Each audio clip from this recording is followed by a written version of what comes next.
গ্রামের ছোট একটি হাসপাতালে কাজ করত রিমি। সে ছিল একজন তরুণ নার্স। বেতন কম, কাজ বেশি, তবু রিমির মুখে কখনো বিরক্তির ছাপ দেখা যেত না। সে বিশ্বাস করত রোগীর সেবা মানেই আল্লাহর সেবা। একদিন গভীর রাতে এক দরিদ্র গর্ভবতী নারী হাসপাতালে এলো। তার সাথে কেউ ছিল না, হাতে ছিল না চিকিৎসার টাকা।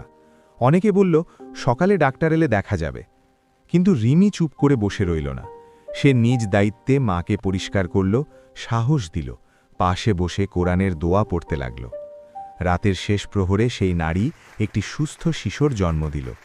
শিশুর কান্নায় যেন পুরো হাসপাতাল জেগে উঠল। মায়ের চোখে তখন আনন্দের অশ্রু।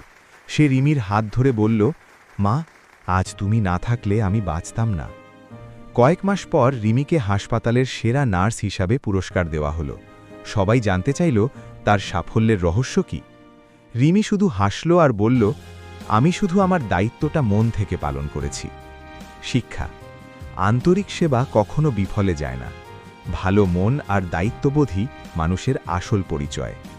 ভিডিও কেমন লাগলো কমেন্টে জানাতে ভুলবেন না। ভালো লাগলে লাইক দিন, চ্যানেলটা সাবস্ক্রাইব করে পাশে থাকুন আর ভিডিওটা বন্ধুদের সাথে শেয়ার করুন।